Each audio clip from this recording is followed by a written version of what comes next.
and welcome to The Caregiver's Place, a program dedicated to serving the needs of America's 65 million caregivers and their loved ones. I'm your host, Jasmine Jordan. This is the second of a two-part series on how to make final arrangements for a loved one. In the last 2 decades, America has become one of the most racially, culturally, financially, and educationally diverse countries in the world. As a predominantly Christian nation, we have very little ideas about the burial practices of our Jewish and Muslim neighbors. Last week, we profiled a predominantly Christian facility, the McKeon Funeral Home. Today, we will explore the personal beliefs and burial practices of the children of Abraham. But first, we will visit the Shalom Jewish Funeral Home, located in the Bronx, New York. It is owned by licensed funeral director Mr. George Farr. Now, I first would like to say that Mr. Farr's interview was one of my favorites of the season. I learned a very important lesson from Mr. Farr. If we just stopped separating the birth and death process from each other, it would make us feel far less fearful and embrace life's changes. We will later visit the Pak Funeral Home, a Muslim facility well known for its deep commitment to excellence, compassion, and integrity for its clients.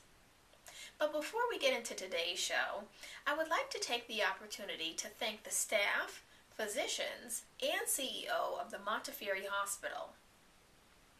After years of seeking compassionate medical care for my mother, it was then that I discovered the jewel of the Bronx, Montefiore Hospital.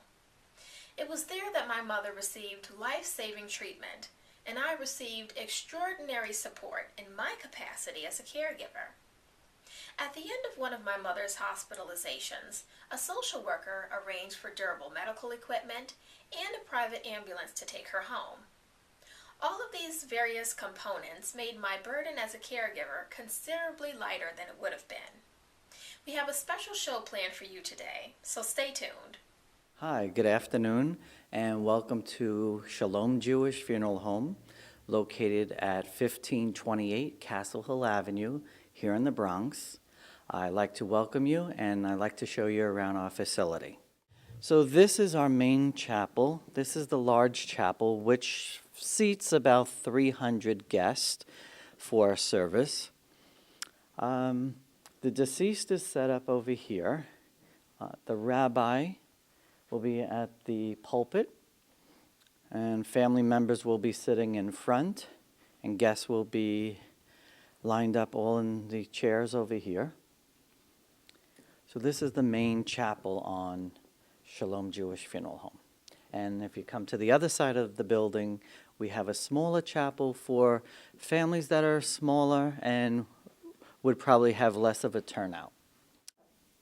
This is our smaller chapel here at Shalom Jewish Funeral Home, and it could accommodate about 30 guests for a smaller intimate service.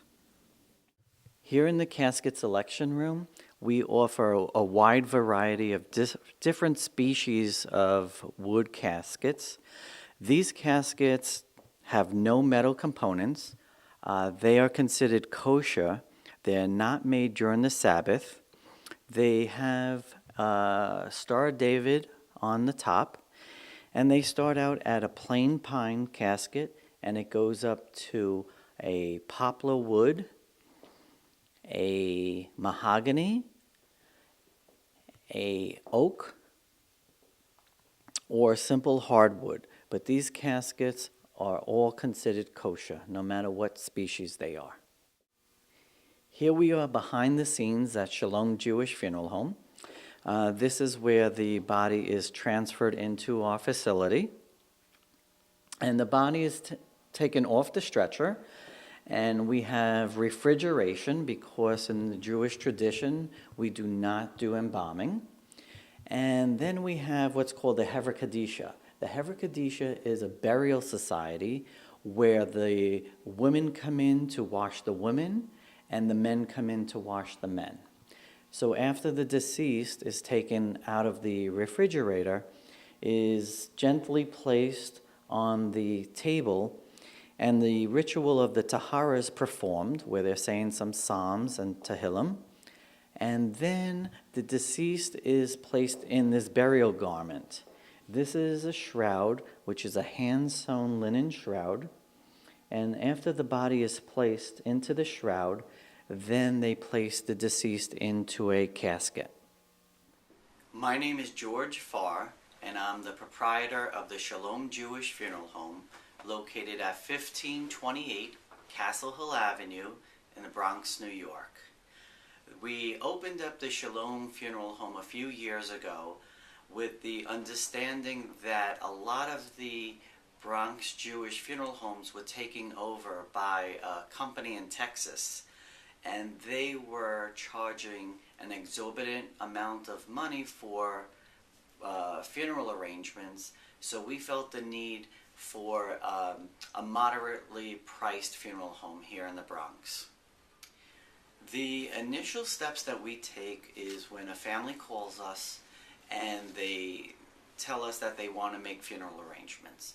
So we start to gather some information for the deceased and for cemetery arrangements, and we kind of guide them on what type of a service that they're looking for, whether it be a graveside service or a chapel service or a service in their synagogue, whether they would like a traditional tahara or to use the person's clothing.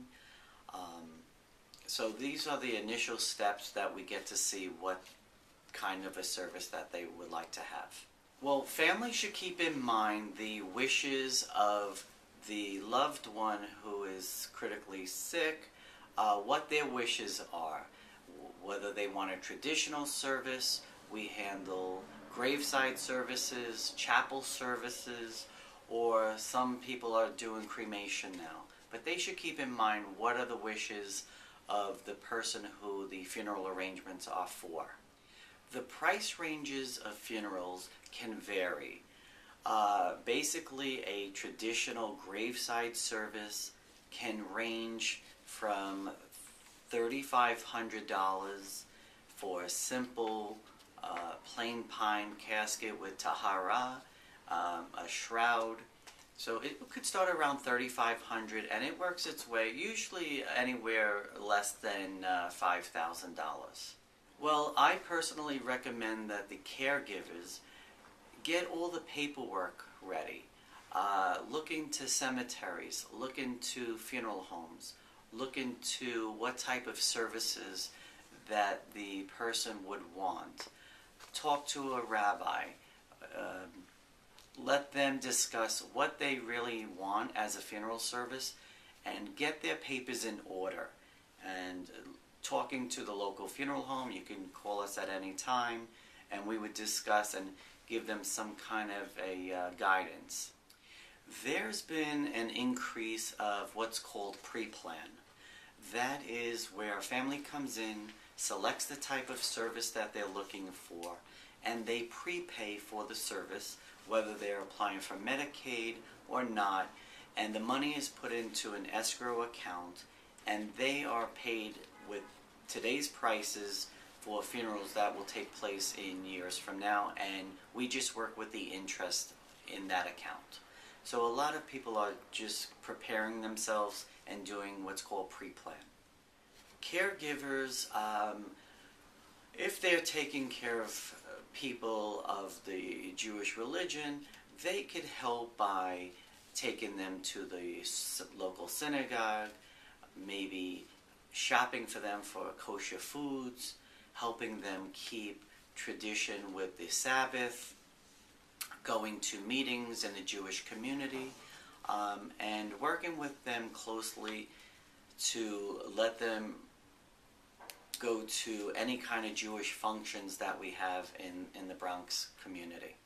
Caregivers should speak to the patients that they're taking care of just to see what their wishes are and what kind of funeral arrangements that they would be comfortable with, and getting their papers in order, whether looking at cemetery plots and what funeral homes, but they should talk to the patient a lot more on what their final wishes are. A shomer is an individual either a man or a woman, who would sit with the deceased person, and they can also do it in shifts. Other people will take over from them, and they will say psalms and prayers with the deceased until the time of the funeral service. So the body should not be left alone, and they should be taken care of by a shomer who will be saying psalms for them.